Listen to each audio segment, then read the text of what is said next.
Good evening and welcome to tonight's broadcast of the Total Nonstop Racing League here at Naval Base Coronado for AEW's Battle at the Base.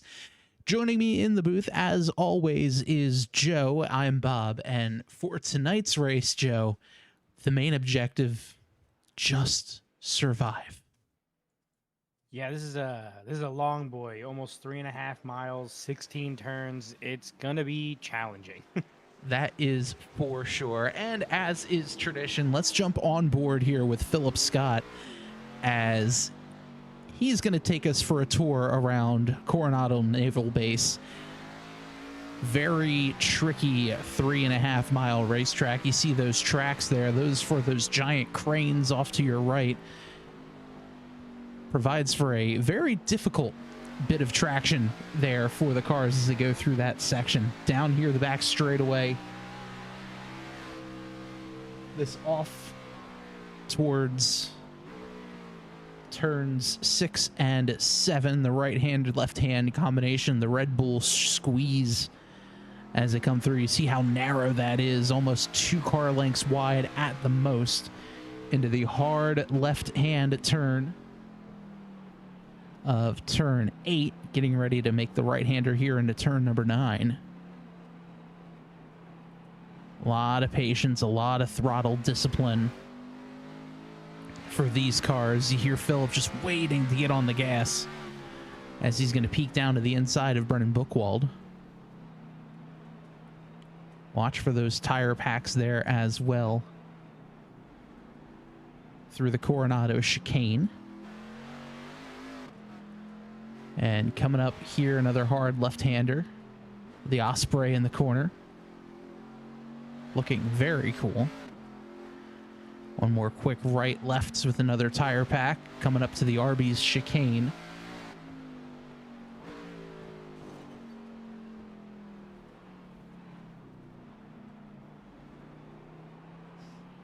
Last little section here. One final left-hand turn.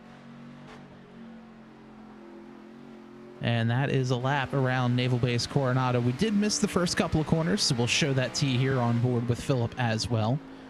Through turn 1, very deceptive right-hand turn. Down the hill, you get a little bit of air too, if you're going fast enough to jump off of that hill.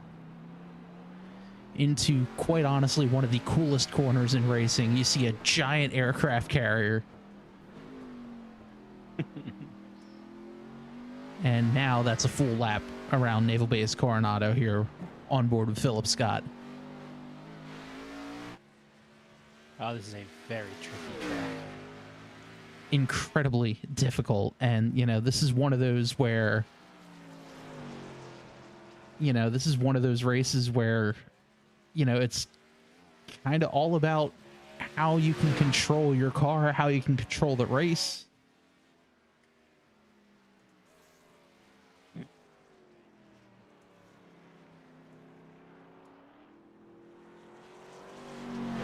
Of cars out on this track for this race, and those are some very, very narrow sections. Yeah, it's very easy to get caught out of position, and that is definitely something a lot of these drivers are going to have to deal with between that, wall hits, and more. There's the 81 of Martin Plute going a little bit wide there. Mark McFadden in the 22.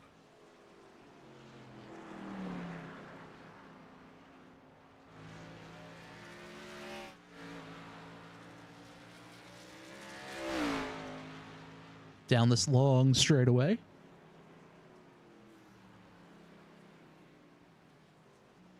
That's after turn 5 into 6 and 7 right here. Tyler Cadd coming out of the Red Bull section. Turn 8 and 9 there. 24 cars out on the racetrack. Philip Scott is going to be our first one on the board. And, looks like Philip's lap did not count. Mm-hmm. So Brennan Bookwald fastest thus far with a 2:18 flat.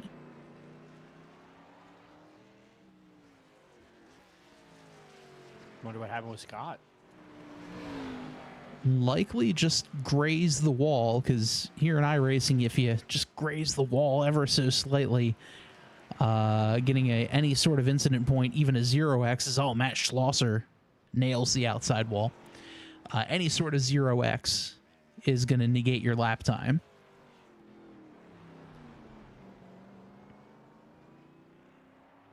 And that corner, that turn 3, or pardon me, turn 2 is very difficult because it's downhill. If you're going fast enough, you're actually going to get some air off of the hill, or off of the top of the hill, and then you have to slow it down quick enough before you nose it into the tire barrier. Very hard to do. There's Justin Malillo pulling off. All I heard there was you would definitely crash. Oh, looks like Brennan Bookwald just did that. Got a little too hot going into turn 2 and caught the wall. Yeah, I think a lot of guys have ate it right after this first qualifying lap. Oh, yeah. I mean, right there, you saw the 49 of Adams get a little airborne and into the corner a little too hard.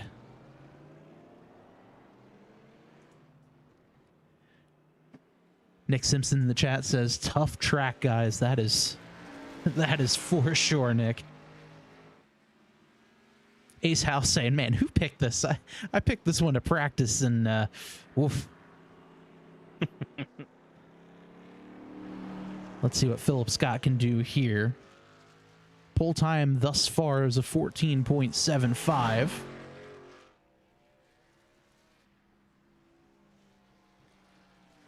And Philip does a 15.3.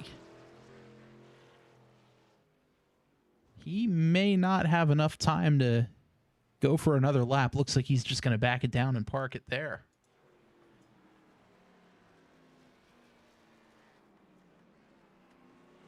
Martin pulls over to let the 36 go. 36 is on a fast lap.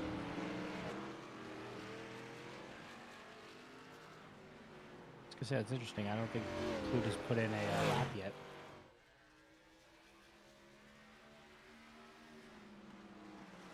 Let's see. I believe you're right. Maybe Plute's seeing that you go pretty quick. Let me see what you're doing. Honestly, I mean, you know, Martin has said that road course not always his forte. There's a whole sand gravel trap at at Twin Ring Motegi named after him, after all. This is true.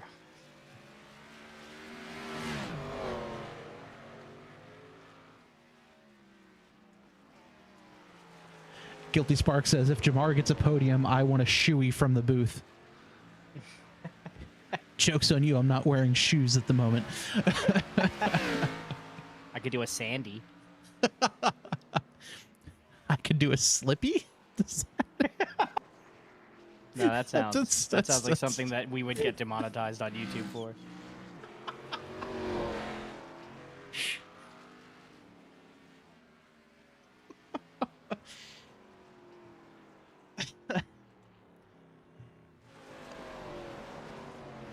You know, I don't even know where to go after that one. So, Matt Schlosser currently P3 on the board with a 17.437. Big slide out of the corner. Oh, speaking of big slides. I believe that was Plute who missed the chicane. So I don't think he's going to be able to put in a lap. Looks like he jumped to pits. Yeah, he's back in the pits. Only a handful of cars still out on the racetrack. 95 of Will Ratcliffe, little right rear damage.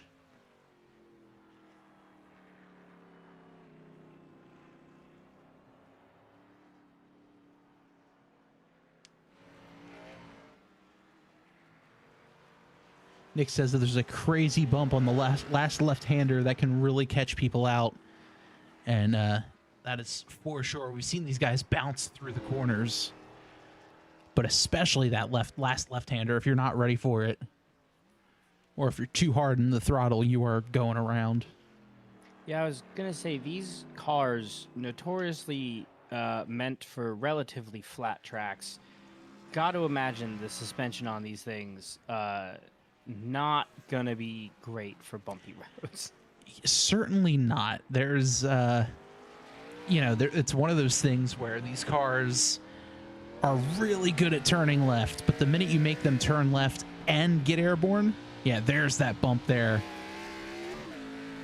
But the minute something like that happens, the car really wants to fight you on it. Yeah, I can only imagine. As Matt Schlosser pulling it off to the side, third place with a 16.8. And let's see, is Philip Scott going to be able to put in a second lap? Probably not, as he's still on the backside of the racetrack. I was going to say, he's still got like 35 seconds, 40 seconds, best case. Yeah.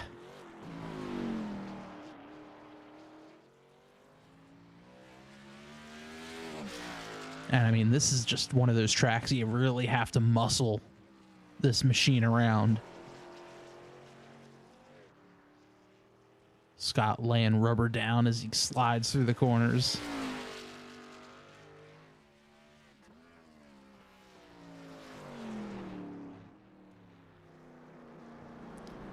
Coming in through the chicane.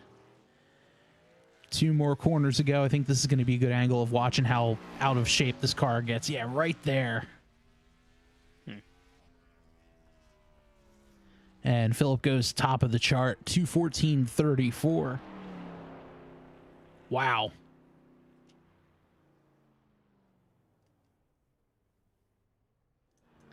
That's a good lap. I believe that beat his best lap in practice as well. As now Tim Branson practicing ducking down onto pit road. Yeah, that's a crazy speed down 35 miles down the pits. Yeah, especially, I mean, if you're coming out of that chicane, you're trying to floor it. I mean, the last thing these guys want to do is have their car get Austin Powers right at the entry of pit road. Yeah. Very easy to do. Yeah. So with Tim Branson parked, William Ratcliffe, the only car it looks like out on the racetrack at the time. Only 12 cars have put in their qualifying laps.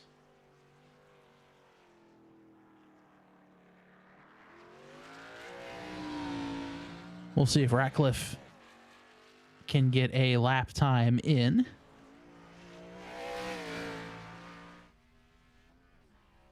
Looks like he does. And as he crosses the line, well, did it count? Does not look like it did. So, just like that, we'll take a look here at the starting lineup for tonight's AEW's Battle at the Base. Full pace lap here for these cars.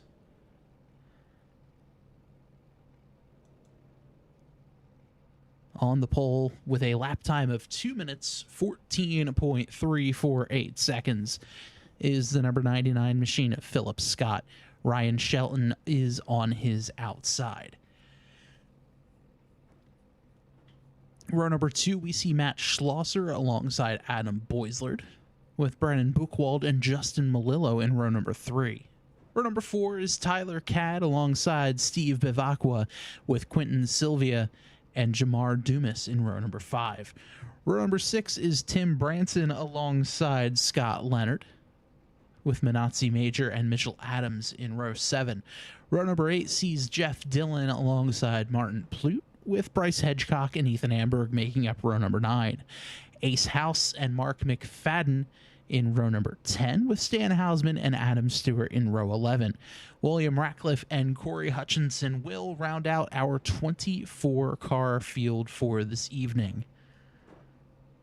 So a packed field, packed house. Joe, this is going to be a ton of fun. Yeah, I can't wait. Go Porsche, go! Come on, let's get it going. Just waiting for a couple more cars to jump onto the grid.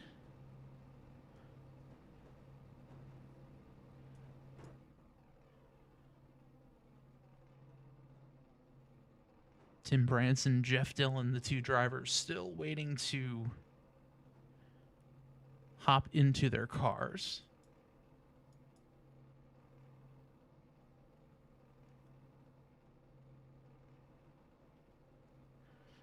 Looks like Jeff Dillon has opted to start from the pits, as is tonight's sponsor, Tim Branson.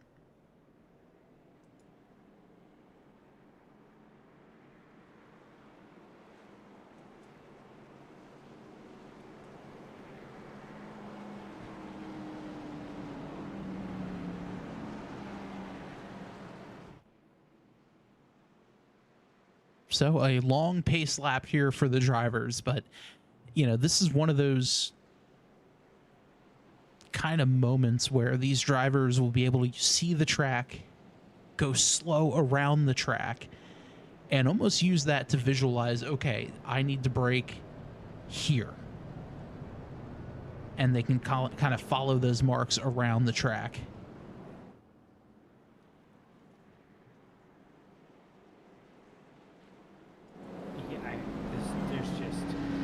You can see how tight this thing is. This is going to be crazy on those turns. Yeah, I'm really interested to see how turn 1 is going to be specifically, but if everyone's still bunched up by the end of lap 1, to see how all that kind of works.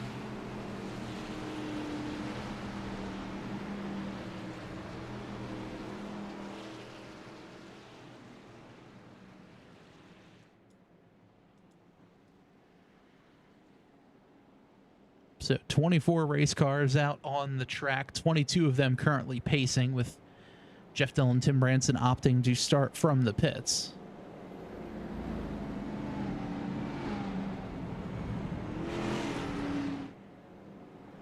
And the biggest piece of advice from a lot of these drivers have been just slow down, take it easy, don't do anything too crazy into the corners, keep the fenders on it, and you'll be okay.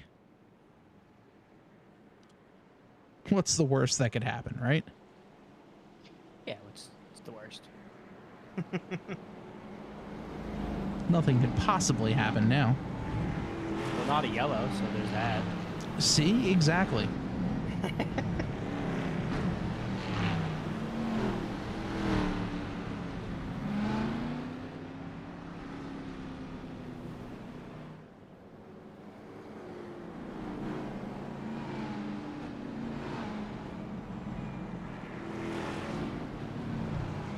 And look at how narrow that section of the track is. It's crazy. And good that they're having the full pace lap here just to get all that dust and dirt and debris off of the track. You would think being on the naval base, they'd have sweeper trucks or something to blow all that dust off. Just have one of the planes fly by. Anything, really. Right, honestly. I mean, this is the airfield that they're racing through right now, so...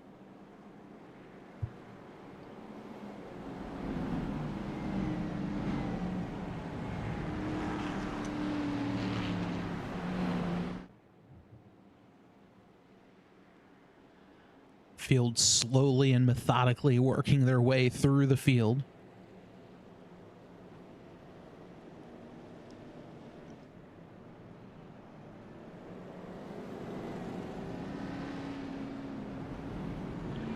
And it's going to be interesting to see where the leaders decide to go, where the restart zone is. because if the leader goes at the wrong spot and the second place isn't mindful of that bump on the final corner, I mean, there could be disaster.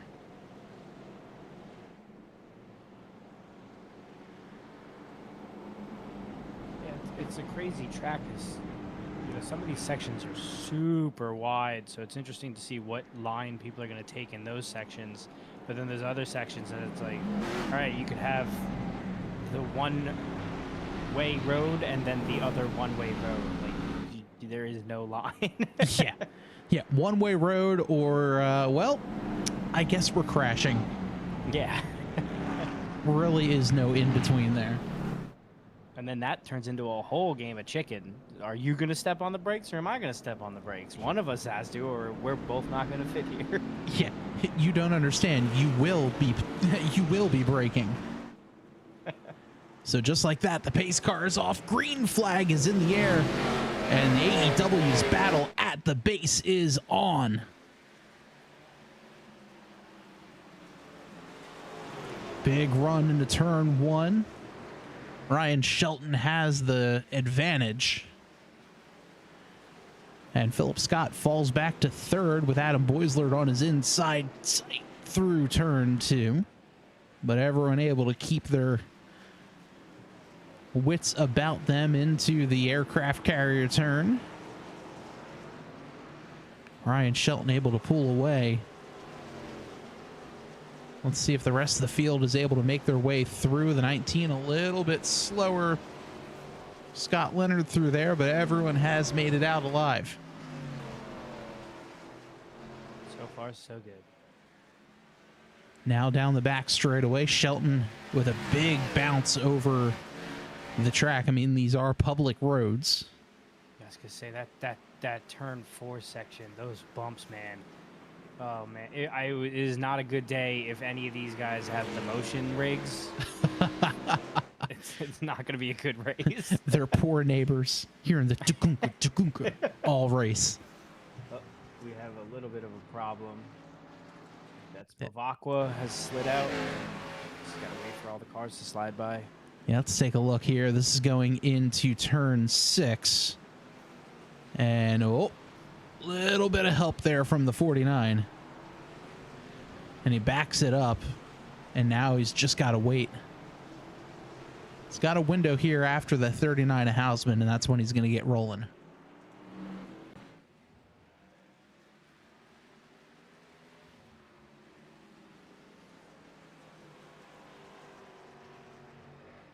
Meanwhile, Shelton opening up that gap ever so slightly, 0.68 seconds over Schlosser.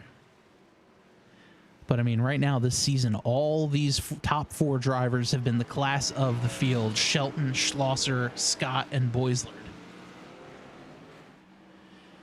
How many photo finishes have we had amongst those 4 drivers? Basically every race. I was going to say 3 out of 4 or 2 out of 3. I've lost count. Pretty sure 3 out of the last 4 TNR races have included a photo finish. So let's see if we can go 4 for 5. Another issue here. This is Ace House. Coming off the tarmac, back on the asphalt. Him and Martin Plute racing. And, House getting into it, into the Arby's zone, and just a big slide there. At the same time, Mark McFadden and Steve Bavacqua have issues. Oh, looked like 22 just a little slower than the 36 had anticipated. And Bavacqua also goes around. Let's take a look here.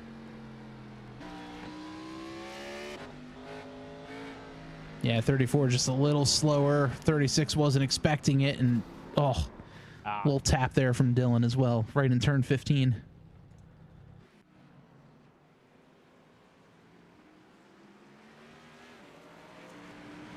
Meanwhile, the top 4 have opened up a bit of a gap over the rest of the field.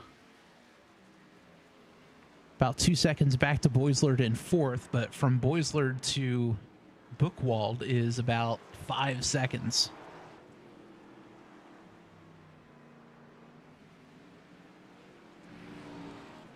Whoa, big slide from Martin Plute. Looking like one of the drifting, yeah, one of those drifting expeditions.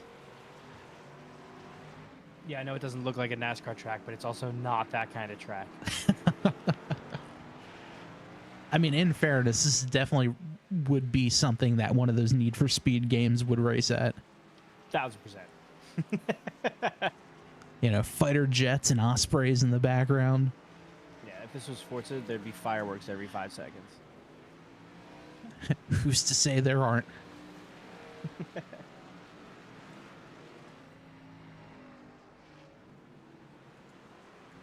Looks like Mark McFadden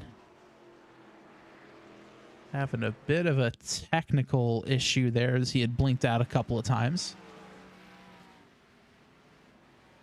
Jamar Dumas trying to track down Major. Ace House, unfortunately, is night over the Put in the Comics Fun Race guys. And you know what, though? I can confidently say we did not cause this one. We did not mention Ace during the race once. Yeah, this is true. It wasn't us this time. Though he did make it longer than I did. True. I'm fairly certain I would have been like lap 1, which one is it? 2. You know, I think you have been just excited to get some air off the jump and forgot to brake. Yeah, 100%. I'd have been like, that's so much fun. Crack the wall. Now I just want to see the jumpy trucks. Jamar Dumas goes wide. There's Adam Stewart tracking down Martin Plute and Mananzi Major. The jumpy trucks are a type of beast I have yet to even understand a little bit on how, because they don't turn via, the wheel. They turn via the throttle. Which makes it that much more fun. And terrifying. Sharp turn? Too bad. Give it the beans. That's how you turn. Needless to say, I am awful in those cars.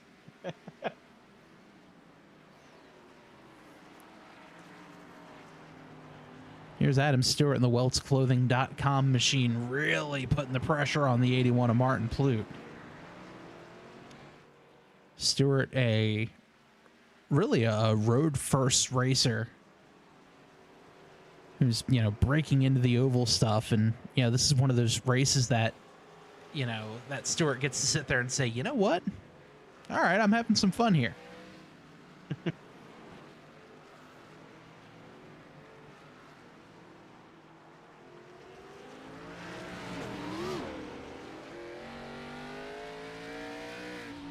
Here he is tracking down the 81 of Plute. Oh, big jump.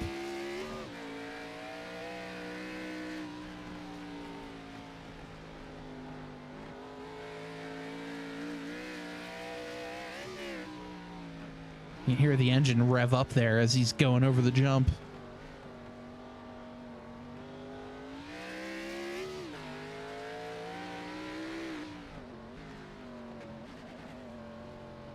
Big wheel hop for the 4 and the 81 too. Yeah, that's the thing that I was kind of worried about with these cars. They don't really have a ton of suspension travel. It's kind of like where the tires are, where the tires are. Yeah, pretty much. And on top of that too, the wheel hop, essentially these cars have a solid rear axle, and if you downshift too quickly, that causes the drive shaft to vibrate, which the drive shaft vibrates the rear axle, which literally makes the wheels hop up and down, which is that boop, boop, boop noise you hear from the engine.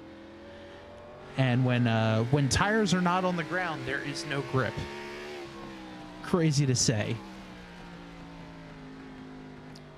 That is confirmed back in 2011. I was in a car accident, and the cop asked why I didn't stop, and it's because a Dodge Ram hit my little Nissan Altima into another Ford Explorer. And I was like, well, you see, officer, when my tires are off the ground, it turns out I don't have any traction. The cops literally looked at me and went, you know what? That is fair. Looks like some trouble a little bit further back in the pack. Here's the 19 of Scott Leonard. Again, through the airstrip section of the track. And yeah, just like that, back end hops around. Yeah, unfortunately, this also is where Branson gets into an issue. Yeah, it looks like Tim Branson actually might have had a connection issue. Yeah, he does. As he blinks. For a hot minute. Let's see, Major also has an issue. Somewhere.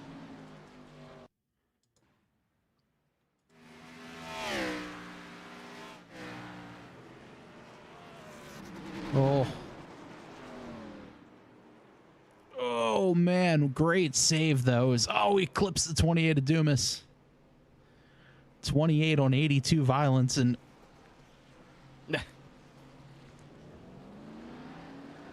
tough break for both of those drivers. Yeah. This was back in 17th. Out front, Ryan Shelton opened up a 1.5 second gap over Matt Schlosser.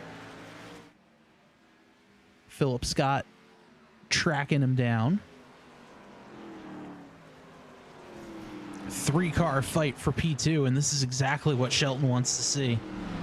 Yeah, I was gonna say, I think this is exactly what Shelton is looking for. He's like, all right, you guys all slow down while you fight each other, and I'm going to keep riding the line that I'm liking. And of course, speed. And of course, as we say that, Schlosser pulls out wide to let Philip Scott go, and that is not what Shelton wants to see. Yeah. This looks like Scott is on the move. Yeah, last time by, he was about 1/10 of a second faster than Shelton. But he was also fighting with the 06 and the 400. So with clean air now for the 99 and the 54, obviously, that's going to be interesting to see what they can do.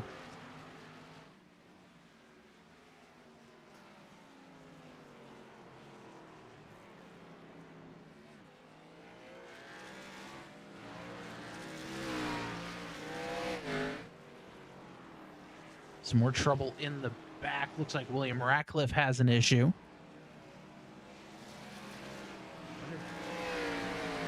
Waiting for some cars to drive by. He and Major come together. No, he might actually have some issues. Yeah, let's take a look at that one more time.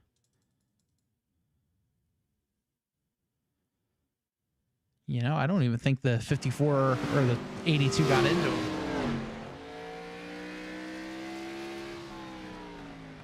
Something tells me he has either pedal issues or wheel issues, because he kind of just stayed parked there for a minute. Very interesting.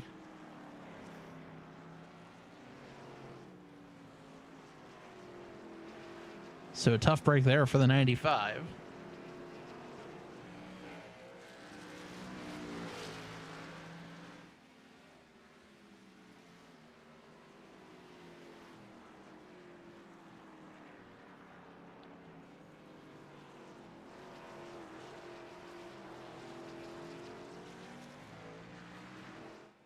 Got closing the gap.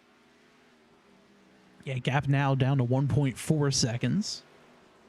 And they're both pulling away from Boisler and Schlosser. Yeah, Boisler did make his way past Schlosser.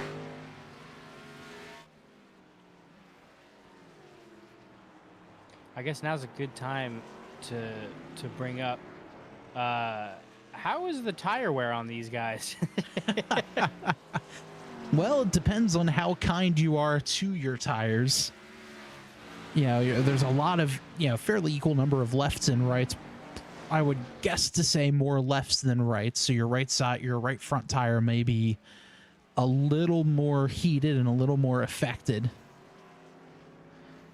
But at the same time, you can kind of mitigate that by spinning up your rear tires more, but that's never going to help your drive off. Yeah, I just noticed these guys are either on purpose or just because you have to semi-drifting some of these turns. Pretty much. I mean, these cars, obviously don't have the grip that you'd see in a GT car or anything like that. So you almost kind of have to push it faster. But at the same time, I mean, look at that. Philip Scott closing the gap now, only 0.4 of a second behind Shelton.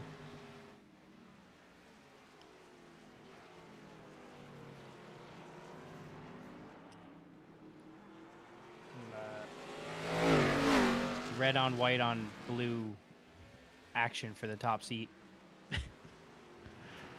I see a common theme.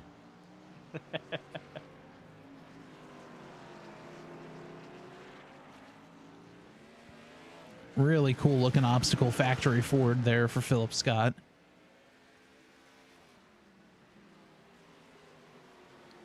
And the Kyle Busch M&M's era paint scheme on Shelton. Another great looking car. The 54 goes out wide. 99 has to slow down without T-bone him, lets him keep the position. Smart move there.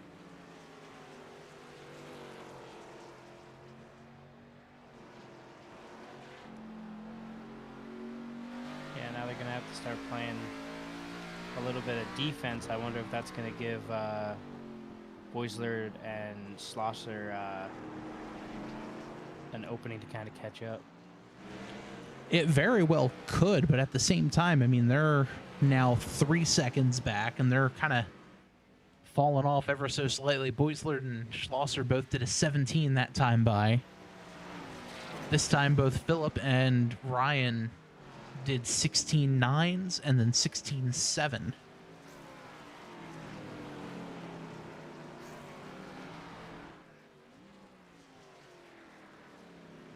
And a little bit of lap traffic getting picked up here as well. Yeah. As some more trouble. Bad night getting worse for the 95 of Ratcliffe.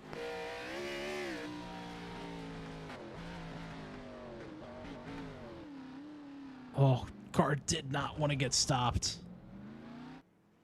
Or turn.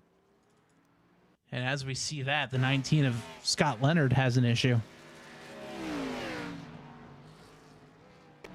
This has been a very common corner. And, big slide. Yeah, I mean, it's one of the fastest parts of the racetrack. Coming down to one of the slower parts, so...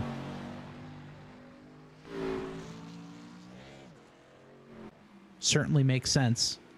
As now Philip Scott, they catch Mark McFadden. That's going to let the 99 take a peek to the inside. Can't quite do it as Shelton shuts the door.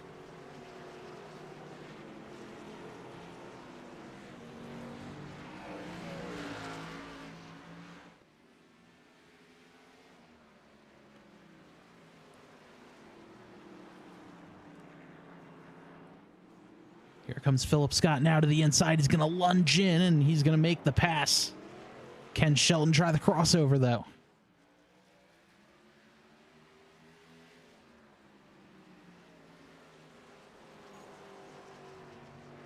Or maybe even a little bump and run. Nothing going there. Car length, or 2 car length advantage now goes to Philip Scott. So it took him 8 laps. But Philip Scott back to the point.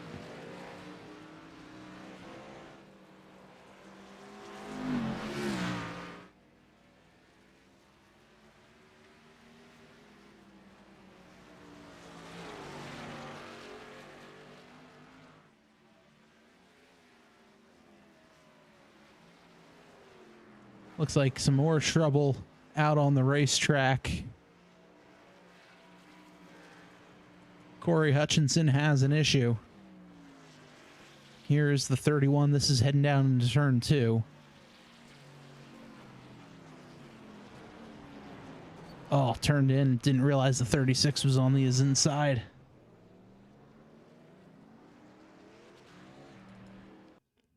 As well, the 82.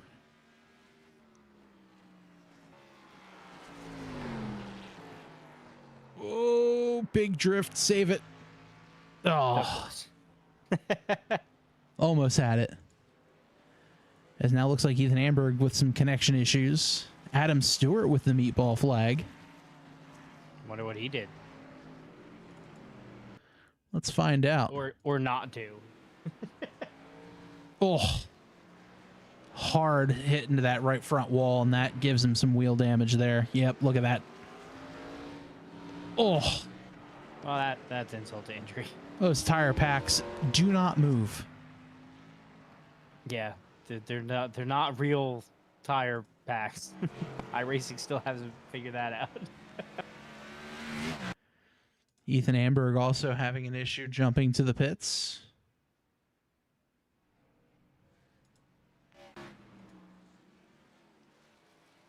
So now Philip Scott opens up almost a second advantage now over Ryan Shelton. With Schlosser trying to track down Boislard.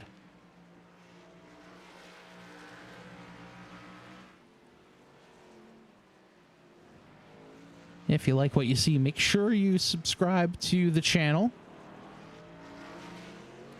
Give us a follow. And then hit the bell for notifications whenever we go live, broadcasting TNR Monday evenings. And very soon, the return of the Tabletop Trio podcast. We have a table. Table has been purchased or built.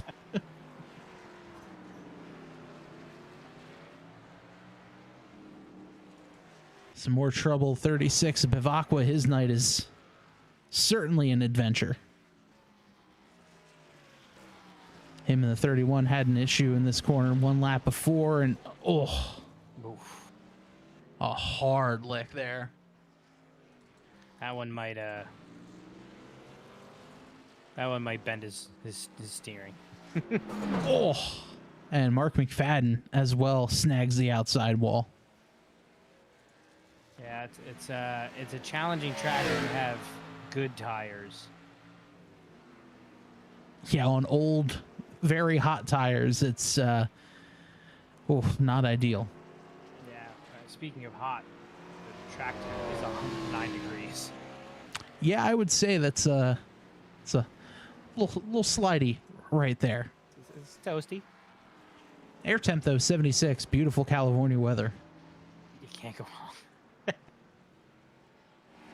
sure the breeze off the water, it's gonna be fantastic. You know, that is one thing that these cars do get right up against the water through that Red Bull section. Hopefully we're not launching cars into the bay there. Well, not with that attitude.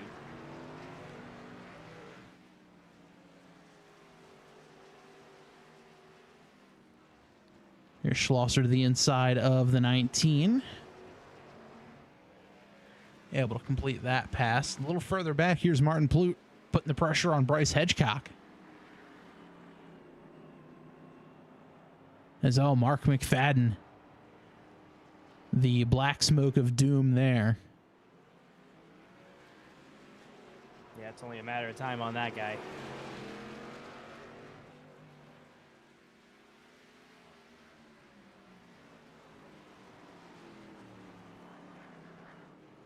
Let's see what happened to the 22. We saw this incident earlier. Just hit that bump, nails the wall. But then right after that, down the back straightaway, into the braking zone he goes, and oof.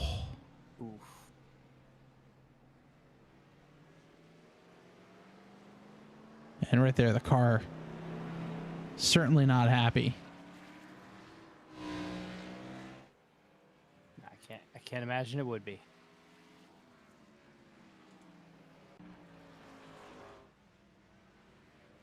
So as we were watching that, Martin Plute did get around Bryce Hedgecock. Let's take a look at that pass.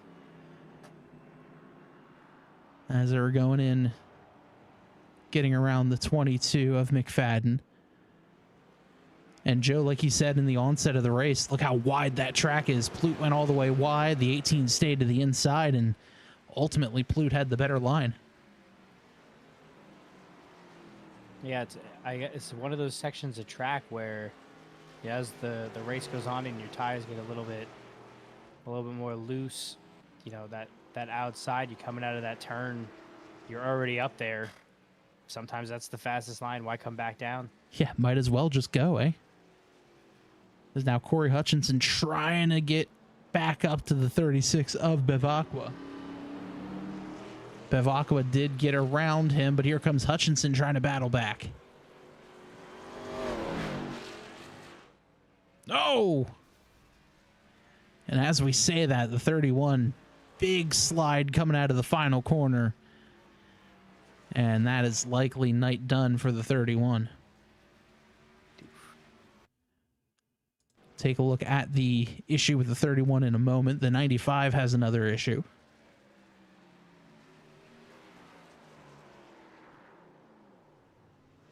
What a save. Somehow able to keep it off the wall. He sees the leaders coming.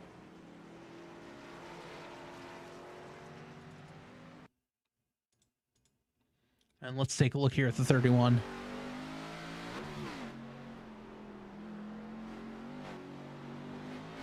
And oh, big slide. Oh, that's the noise you don't want to hear. That's the angry pop. Yeah, that's the equivalent of your ass falling out.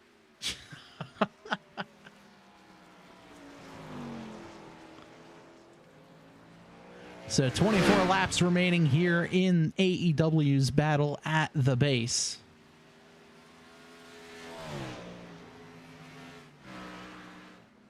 Schlosser was able to come back and take third again.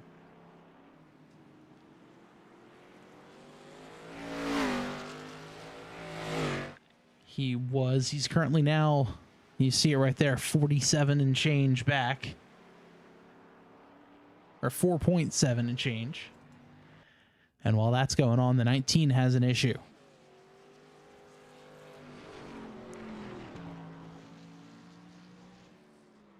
Oh, big slide already on the tracks. Somehow he's able to save it and keep it underneath of him. Yeah.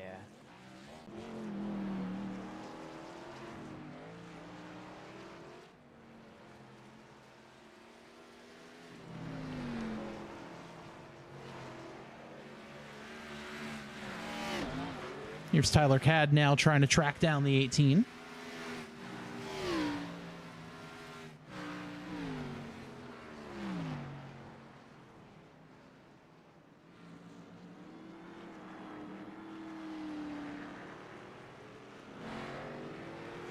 Leonard spins out again. I think his tires are just cooked.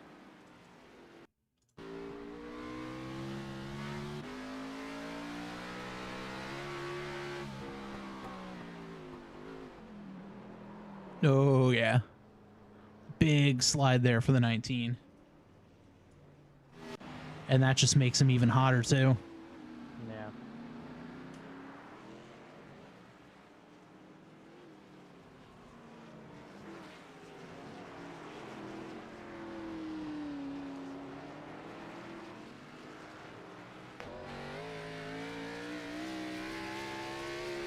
I wonder if the pits for this is just like a one stop right in the middle. Those are down about 3-ish seconds off of their best lap.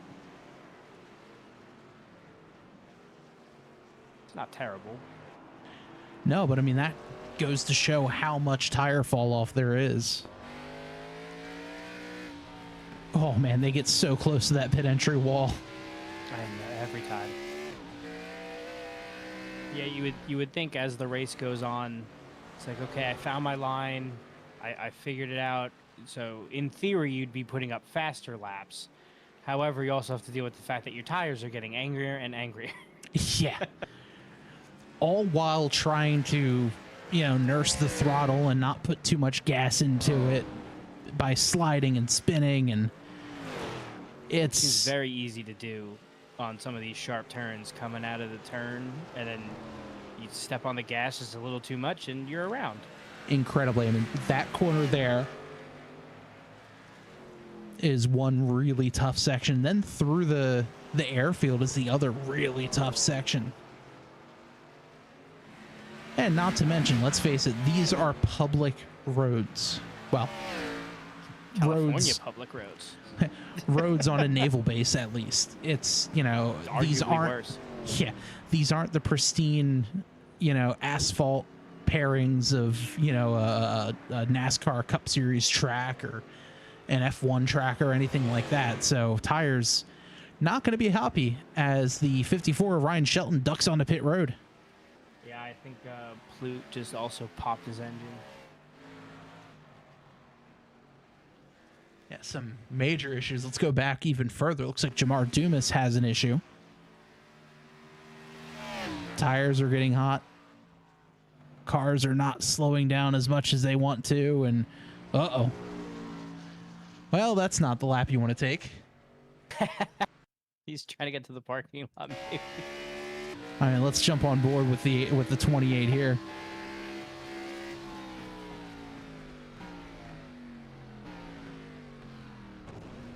Oh, that was a hard lick. Yeah, unfortunately, I think Plute maybe tried the same exact line, just much faster. So Dumas has another issue. Oh yeah, that car's not happy and will not turn. At the same time, trouble for one of our front runners, Adam Boislard. Does he pull a Dumas? I hope not, but this is the turn. Oh, big slide. Doesn't hit anything, though. Wow. Yeah. That was nice just 360. That was just turning with style. Yeah, that's a movie lap. And now Martin Plute. Yeah. You can already see the flames shooting out of the side of it, and uh-oh.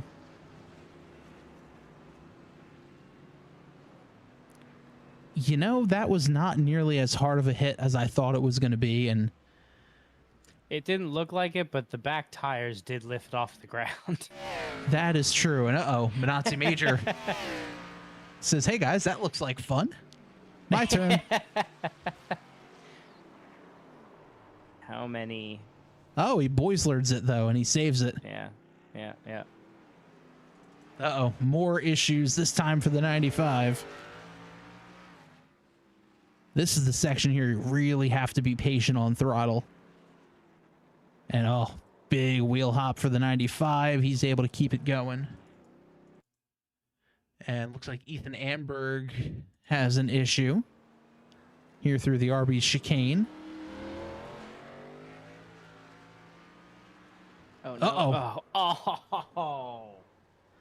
I just mentioned how close they get. Your fault. Everybody in the chat, blame Bob. Yeah, that's definitely broadcaster's curse. Coming out through there, able to go wide open, and we needed an example. Was the thing. And the dark smoke meeting the engine pop of death. Yeah. Oh, some more issues for the 95, and what a save. He takes the escape route. Smart.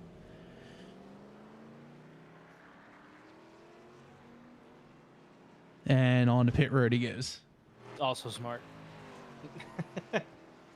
So, after all of that going down, Philip Scott still the lead over Matt Schlosser. 2.7 seconds of a gap. And while this is all taking place, let's go through the weltsclothing.com through the field. Check them out online, weltsclothing.com.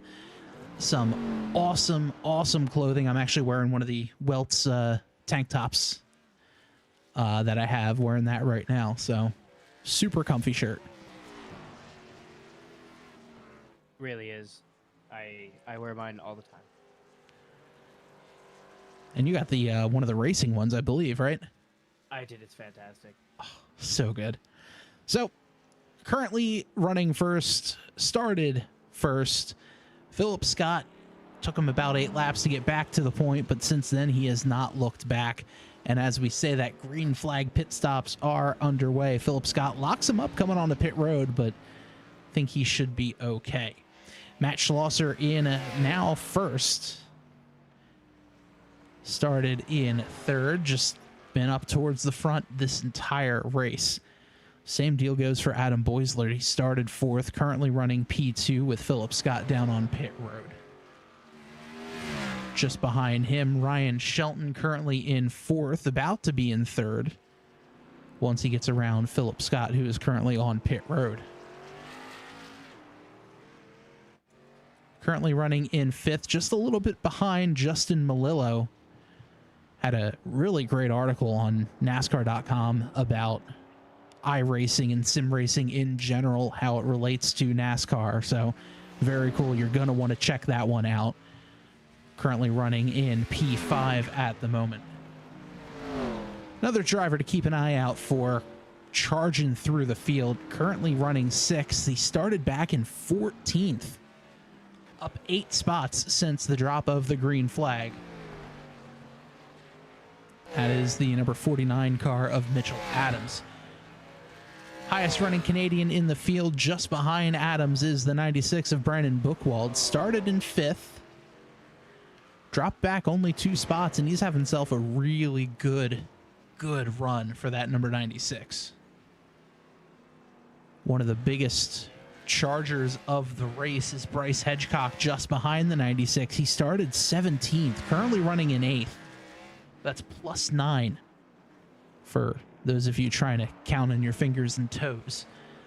Hedgecock currently running in 8th. Just behind him in that red Chevy, that's the 16 of Tyler Cadd. Started 7th, currently running in 9th place.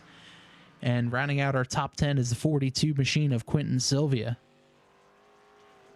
Really cool Brad Keselowski build submarines machine. I think a very fitting sponsor, seeing as though we're at the naval base of Coronado. Checks out. It also really makes me want a Mountain Dew. You know, I can see that. I can definitely see that. Currently running in the 11th position is the 52 rather of Jeff Dillon. Don't forget, Joe, Jeff, one of the 2 drivers who started from pit road, currently running in P11. And he's just doing everything you need to do, just staying quiet, keeping the car going in the right direction, not really doing anything too crazy, flashy, whatever. I'd like to argue that keeping the car straight forward is something special on this particular track. That is valid. As Philip Scott with a black flag, he's serving that now. Caught too fast exiting on pit road. So there is Philip Scott, and that very well could spell the end of his race tonight, or at least his shot at a podium. He's going to have to make that 35-mile-an-hour trip down pit road and a stop and go. Or a stop and hold, at least. Brennan Buchwald ducks onto pit road, too. But back to the weltsclothing.com through the field. Minazzi Major, the next driver on our list, currently running in the 12th position. Started 13th, and oh man, that's what, the 3rd or 4th time the 82 has had an issue in this corner. Yeah, it's a rough one. So hot tires drops him back to 13th. Driver who got around him, tonight's sponsor, Tim Branson in the AEW machine. Not a fan of the team, but God, what a great helmet that he's got. The Kansas City Chiefs football helmet. It's a solid helmet. I can't even be mad. Right. Just behind this battle, up 7 spots since the drop of the green flag, Stan Hausman currently running in the 14th position. Started 21st in the Highline Diecast Collectibles machine.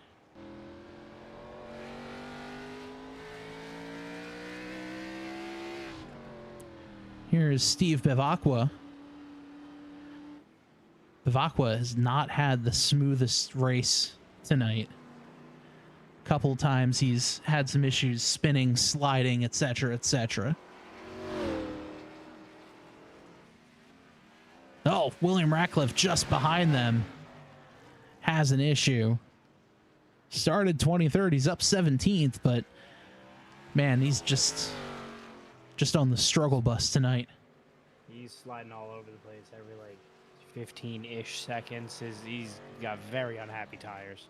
And I mean, this is just one of those tracks that it's so challenging and so hard to do. And, you know, there's a reason I'm in the booth and not in the driver's seat for this race. I could say that for most races. That's fair. Scott Leonard here in the number 19 Nudge printing machine. Started in 12th, currently running P16. And here's Adam Stewart in the weltsclothing.com Chevy. Currently running in 18th. He had a couple of incidents earlier on in the race, but he's kept it clean since. And he's looking to pick up as much time as he can. Martin Plute in the 81. Looks like he's having some connection issues, potentially. His engine blew up. That is true, yes. And that is the rest of the cars currently Fate. Out of the race. Mitchell Adams down on pit road. He's currently pulling off. But that'll do it for our weltsclothing.com through the field.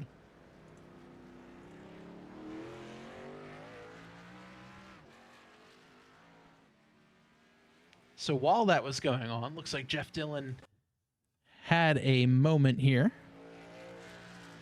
As we were just saying, he's had a quiet, pretty straightforward race. That you know what to do. Oh. Clips the wall there, nails the outside wall, is able to keep it rolling. Stays out though. Then just behind him, this is the Ratcliffe spin we saw in the background.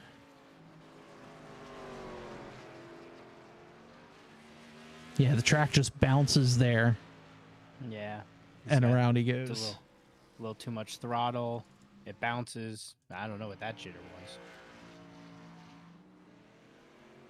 Sometimes iRacing just wants the physics. We don't need jiggles. iRacing. Wrong kind of game.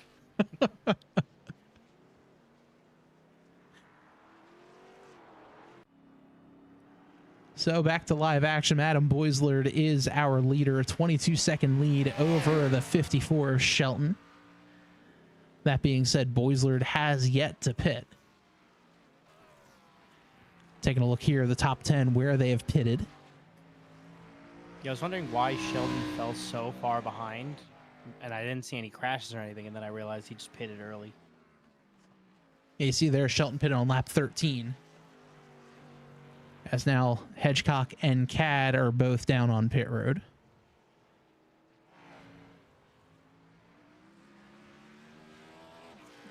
Now, Scott is working his way back up. He's currently sitting P7, but he is now a minute and 35 behind Boislard. Yeah, he is getting around Cad and Hedgecock as they're on pit road. So those are likely permanent passes for the 99.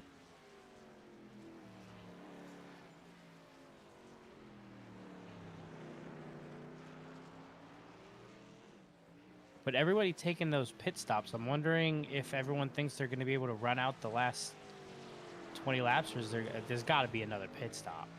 There's just... I'm not sure. I mean, there are 35 laps in this race. I mean, Sheldon pitted on lap 13. I mean, there is always the strategy of reverse pitting where, you try to pit as early as you can and then make it the rest of the way on a single tank of fuel. That could be what Shelton's trying to do.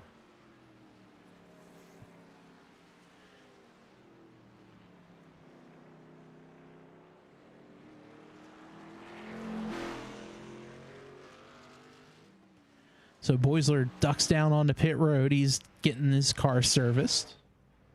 Yeah, that makes sense. That's the 50-50. So. Oh. Well, you've done it now. I certainly have. Jeff, I apologize. Oh. That's a hard hit. Yeah, you never want to see pieces of the car flying separate from the car.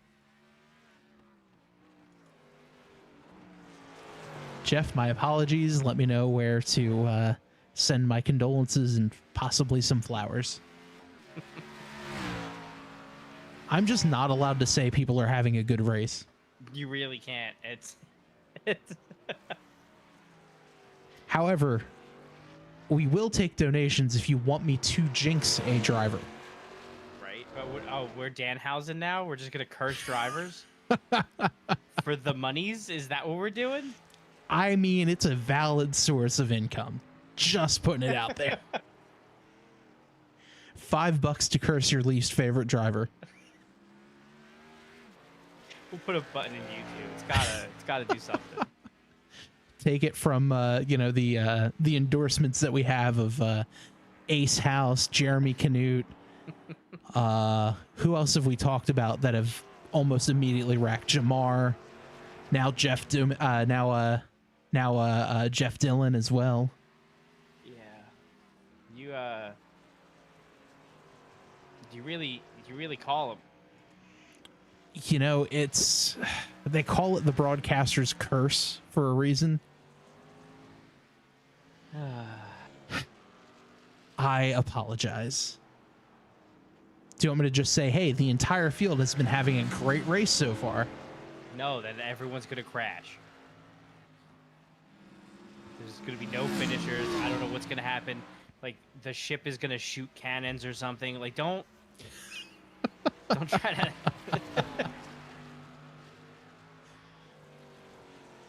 That is fair.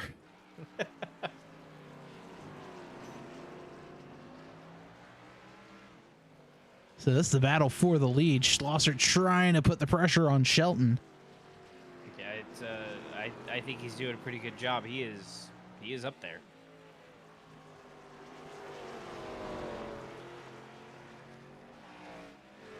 We'll take a look at that gap there between Schlosser and Shelton.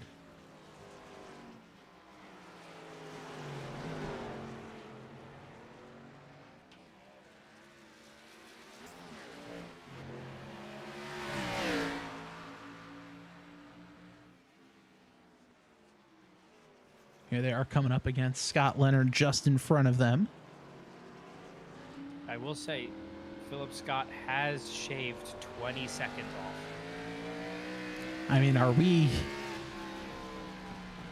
mean, we very well could see a Shane Van Gisbergen effort here. Well, the Watkins Glen NASCAR Cup Series race, SVG, was a ways back and still fought his way through the field and won by about 15 to 20 seconds.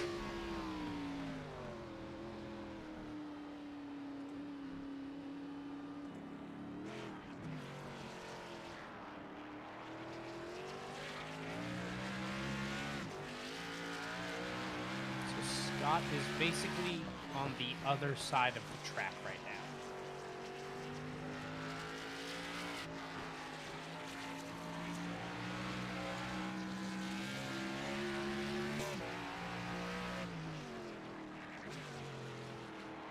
Yeah, there is the gap between the leaders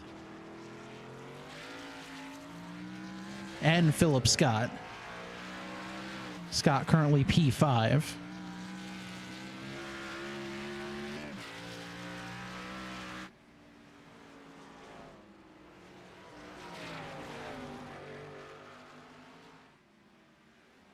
See what happens here. These guys out front are not exactly racing slow. So I mean, all it takes is a bump when you didn't mean to, or a tap in one of those narrow sections, and everyone's gonna square back up. Yeah, I mean, you see there's the 400 right on the back bumper of the 54. And, I mean, the last lap by, Shelton and Schlosser did an 18. Philip Scott also did an 18. So they're just maintaining that gap.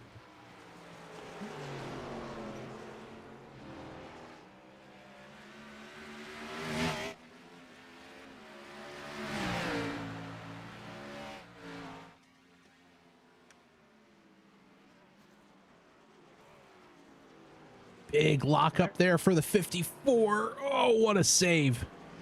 Boisler put in a 2:14 lap. He sure did. He just did his best lap of the race. I think that's the best lap for anybody in the race. Yes, yeah, 2:14.49 is the fastest lap of the race.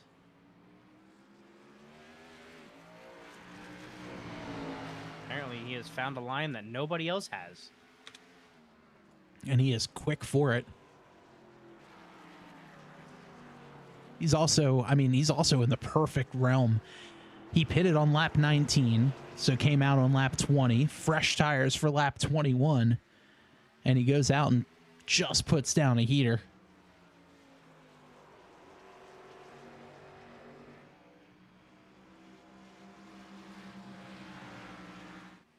If you're watching tonight, let us know who you think is going to get the win. Is it Schlosser? Is it Shelton? Or is it the field?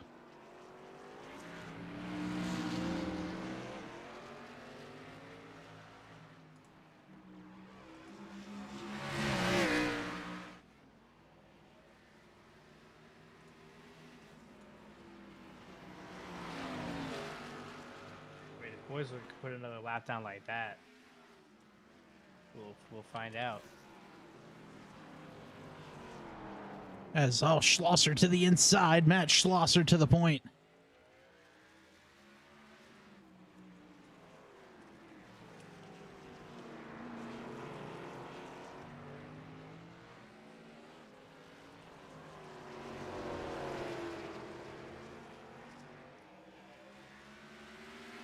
Just putting a poll up in the chat.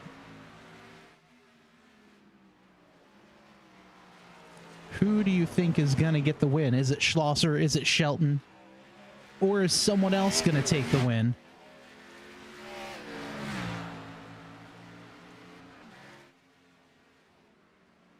So far, Schlosser and the field are tied.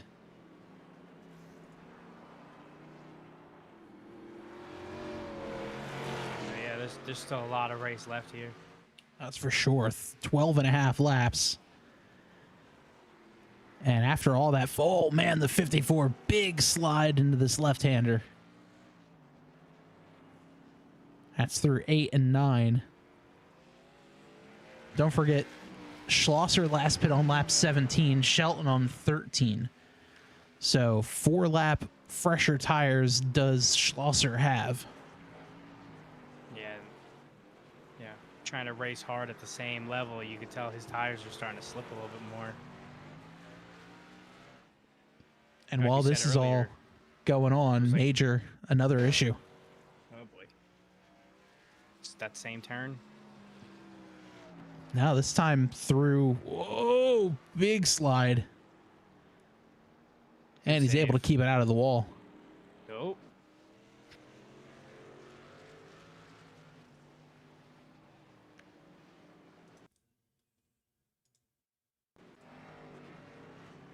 And the 54 on the pit road. So Joe, you may be right. Two stops there for the 54. Interesting.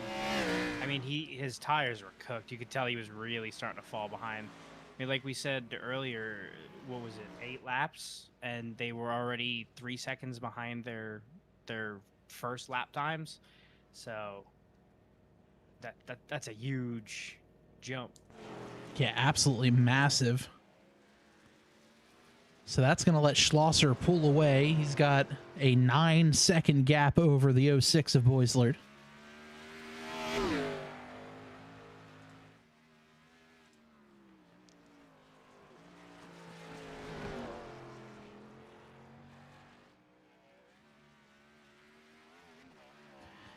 With 12 laps remaining down the long straightaway into turn 6, where we've seen many of issues.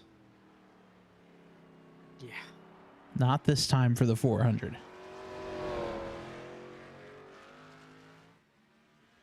And no, I'm not trying to jinx. Who paid you? No one yet. Who paid him? 42 of Sylvia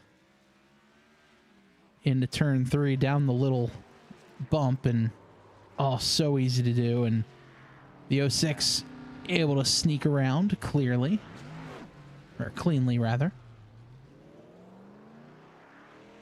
Yeah, it's one of those. Gotta listen to your pit crew.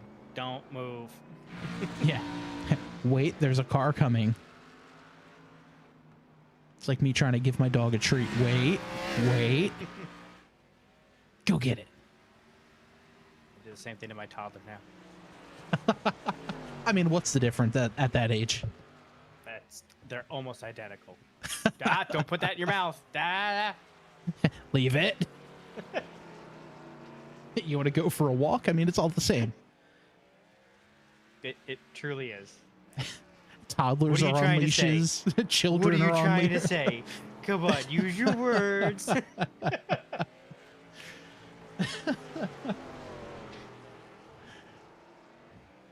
Close battle here for 8th between Hedgecock and Cad.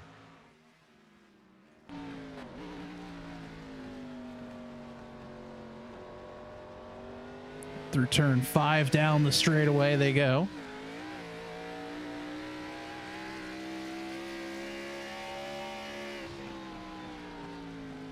And now you can hear how early everyone breaks.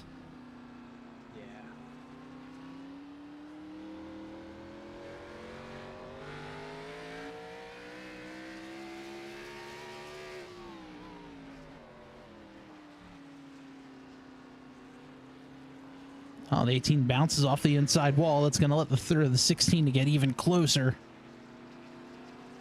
Look at that, just right up against the back bumper of the 18. See every crack in that.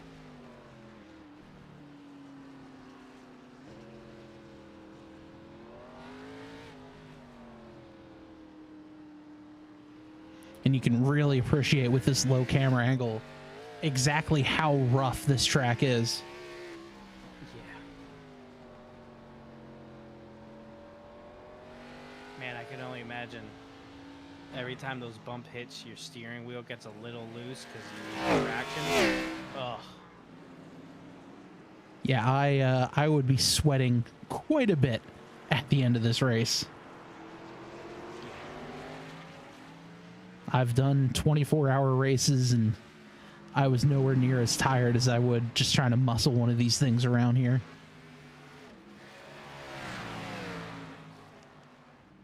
It's gotta not be fun. I mean, you know, it's fun because you're racing, but it's gotta be tiring. Oh, yeah. Especially if you have stronger wheels. Oof. Yeah, hopefully these guys didn't go to the gym earlier today, and, you know, or if they did, they didn't work on their arms or their ankles. That throttle control is going to be incredibly difficult. I go to the gym just for my left leg. Sorry, it's race day. We don't use the right leg. And brake pressure and off. I need 16 reps of 16 reps of braking at the 100-meter board.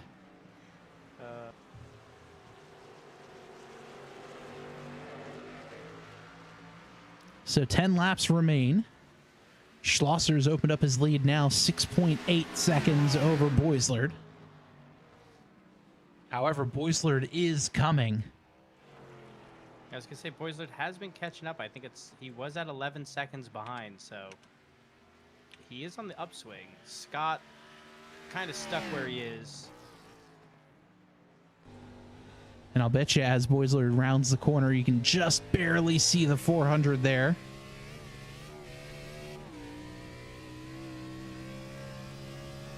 You can see how bumpy the road is because you can look at the RPM needle. Yeah. And every time that thing does the weird little wiggle, that means the back end is bouncing.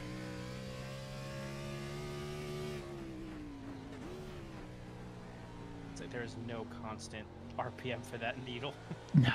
And, you know, I wonder, too, if the drivers try to induce a little bit of that bounce just to help the car turn a little more. Yeah, I mean, it's definitely possible. Like we were talking about with the trophy trucks, like that's their whole turning. Yeah, and this is one of those, you don't necessarily want to do that with these cars, but at the same time, driving off the right rear is pretty common on ovals. Now that gap down to 5.7 seconds.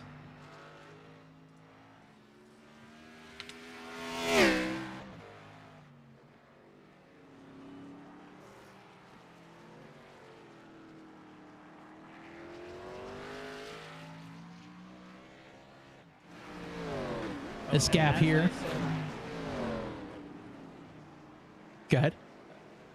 Sheldon has now put the fastest lap of the race down. Yeah, 14.39 second lap for Ryan Shelton. 2 minutes and 14.39.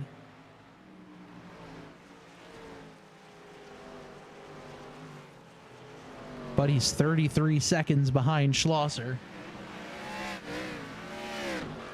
Although he did, you know, that was a 214 versus Schlosser's 219. Yeah, I was gonna say, it's a 5 second lap difference. And 9 Shelton, laps left. Shelton backs that one up with a 15.2. We may have spoken too soon about that photo finish.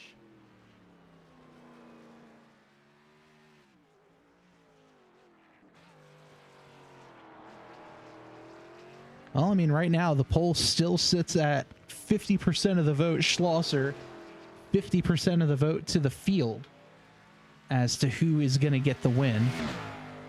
So if you're watching, make sure you vote in the comments there. Let us know who you think is going to win, Schlosser, Shelton, or the field. Boy, Boislard is running, though. He's tracking Schlosser down.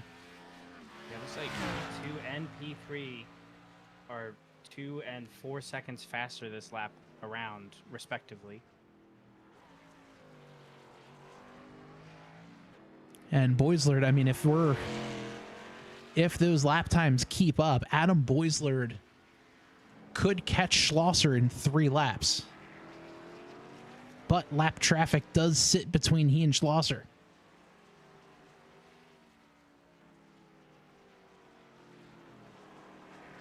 Yeah, are they going to play nice, or are they going to...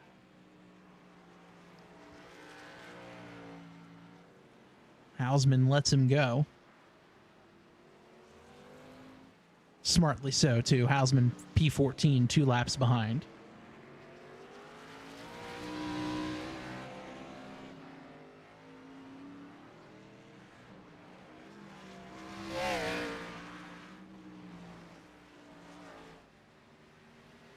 Poll closes with 5 laps to go, so get your votes in for who you think is going to get the win here. Adam Boislard that time 2 seconds faster than Schlosser, with a 3.5 second gap between he and the leader. And oh, just in front, Steve Bivacqua and the 19 get into it. Looked like Scott Leonard and Steve Bivacqua separate incidents. What happened to the 19? 19 just behind the 400. Big lockup. And around he went. Let's see what happened to the 36. Out of the Red Bull squeeze. Into turn 8. Oh, a little too much rear brake.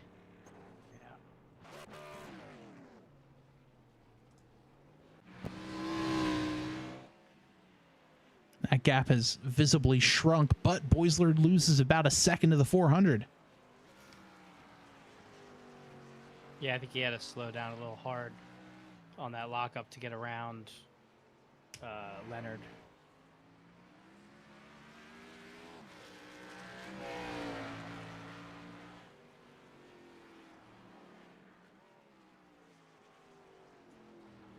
So after all that, Boisler's still fastest car on the track at the moment.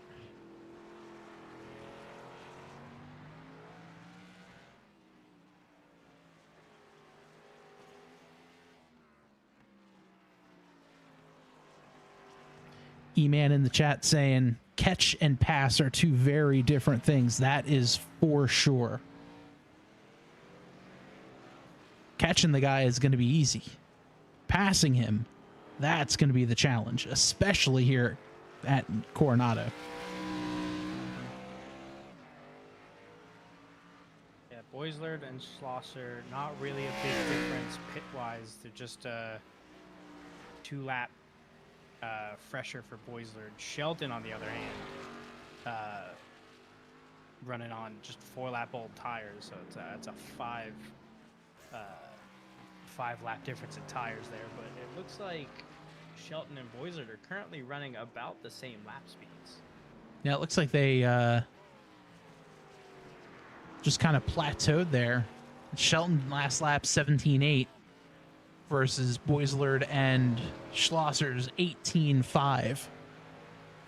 Yeah, it's interesting. I wonder, these tires seem to have like massive fall off after the first lap. You know, they're able to put out this like insanely hot lap, and then they kind of just fall back to what they were doing before. Yeah, that's, you know, obviously something these drivers have to worry about here, because some tracks you don't really see all that much fall off, maybe a second, you know, half a second, something like that. But then a road course like this where it's 3 seconds of dropping, pretty wild. Looks like Schlosser getting into some lap traffic in front of him. He gets around the 92 of Branson. Now he's got the 95 of Ratcliffe in front of him.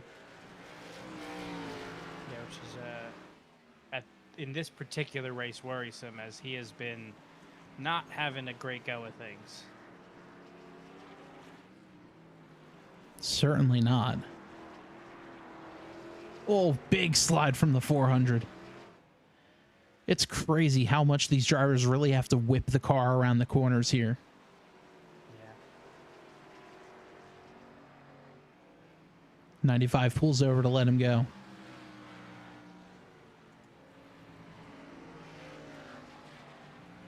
And now it looks like Minanzi Major getting the meatball flag, as his race has just gone from bad to worse.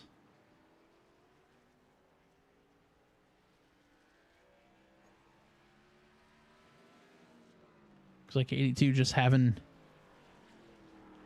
some issues there with his car.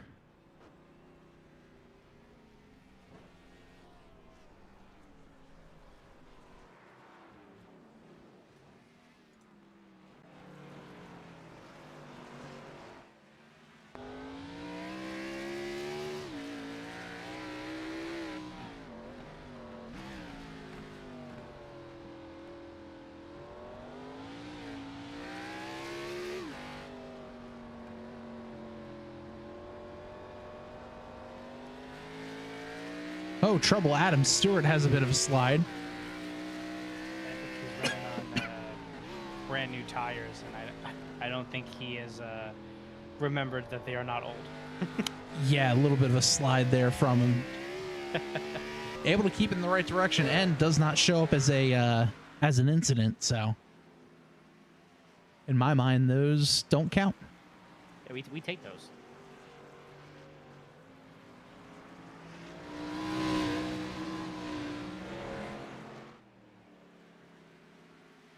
Schlosser looking like he found a new gear. Yeah, that time through Schlosser 18-1 versus Boisler's 18-5.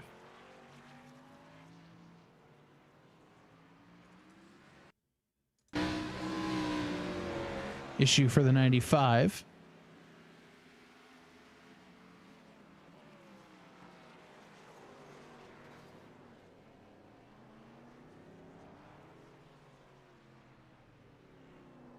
Oh, sketchy corner there.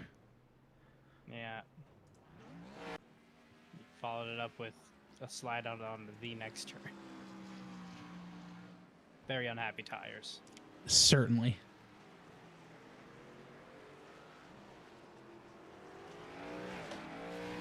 So coming up now to 5 laps remaining for Matt Schlosser.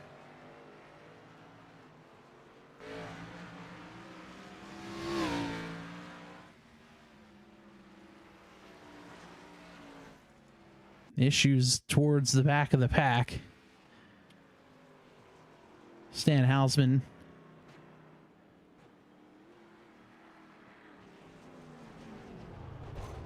goes wide to let Shelton down. And unfortunately for him, that's when the engine goes pop.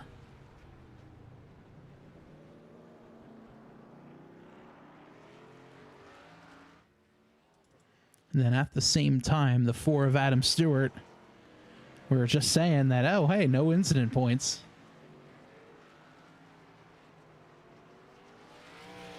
Oh, so easy to do, but what a great job avoiding everything. And he's able to keep it going.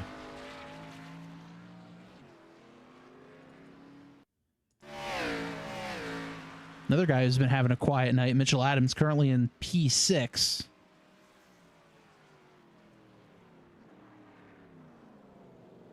Whoa, able to keep it safe. 36 has to avoid him. Bad to say it. And oh, Ryan Shelton coming off a pit road. That's interesting.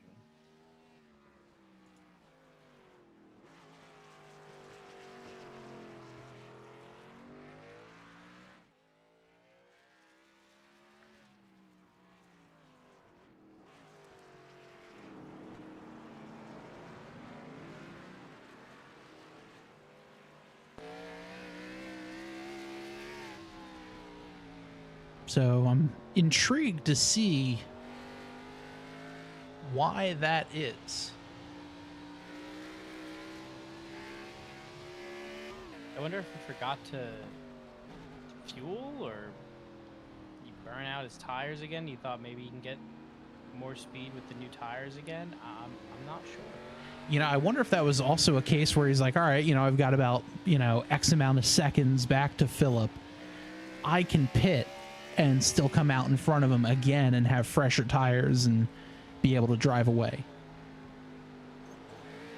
Because, I mean, the pit lane time for Shelton was 51 seconds. And he had a pretty big lead over the 99. Yeah.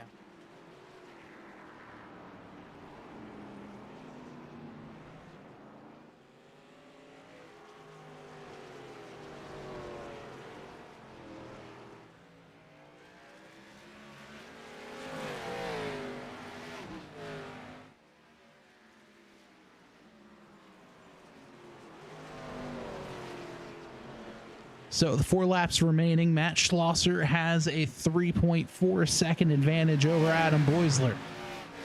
2 cars separate him. That's the 18 of Hedgecock and the 16 of Cad. Those 2 drivers are fighting for position.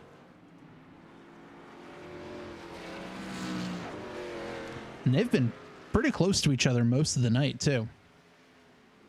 Yeah. Yeah, they really have been back and forth and back and forth.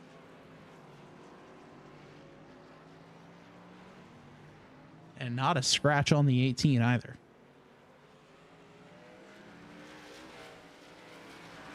I said, realizing what I just said.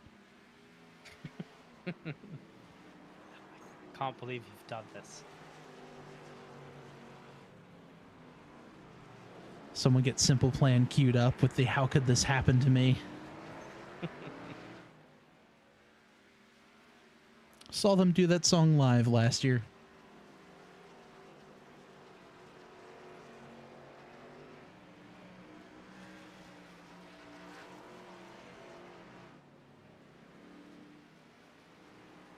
So this real battle inside the battle. Badoom.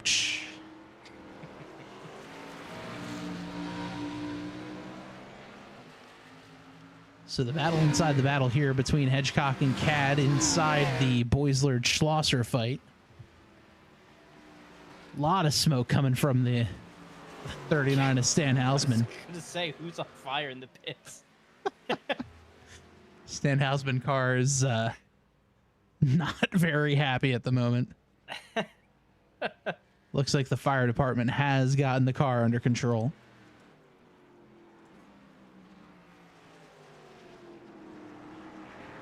What a great move there by the 18. He pulls over to let Boislard go, but does it in a way that he's able to continue on without harming his lead over the 16.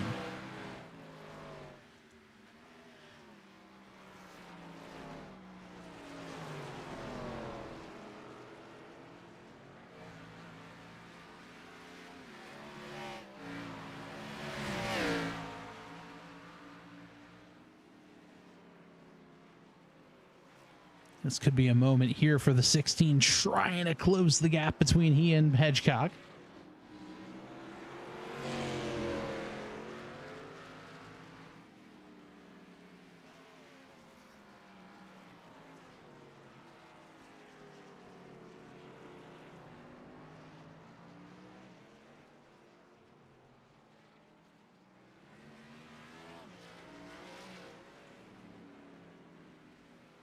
Meanwhile, that there is the gap between our leaders.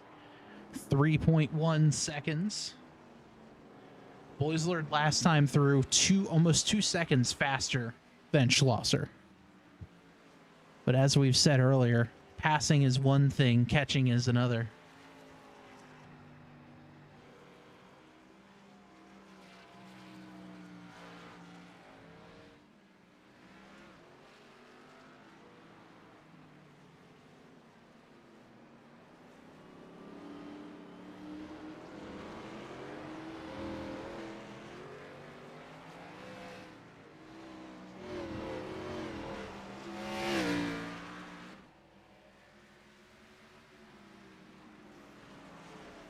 Two laps remaining.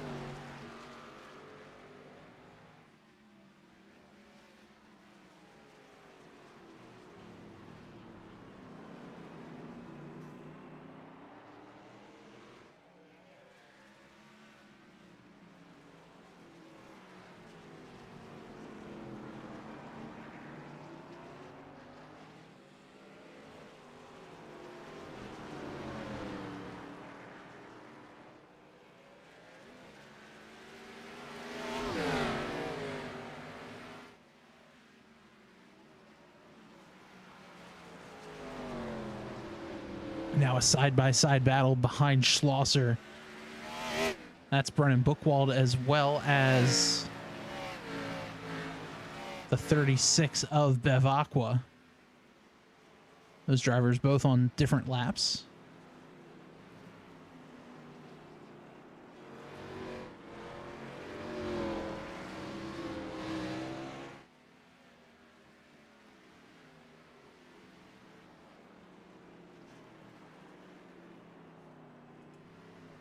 Oh, Boislard goes around.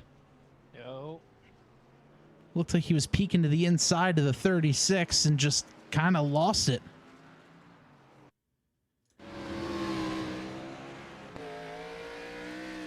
Let's see what happened here. Oh, he just got a little too much into it and wheel hopped. I wonder if he wasn't been used to that inside line with that wheel hop, and his rear brakes just locked up. That honestly very likely the case, but I mean that's gonna seal the deal for Matt Schlosser as he can take his time. 9-second advantage now.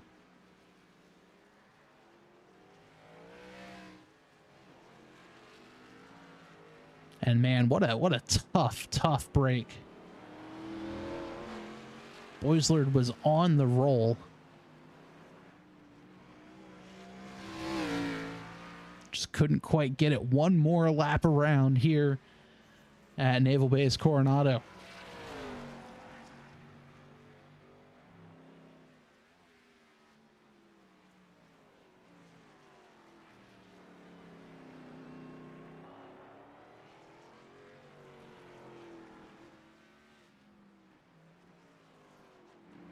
Big battle here in the turn 2 between Hedgecock and Cad. Cad's been able to stay within about a car length of the 18.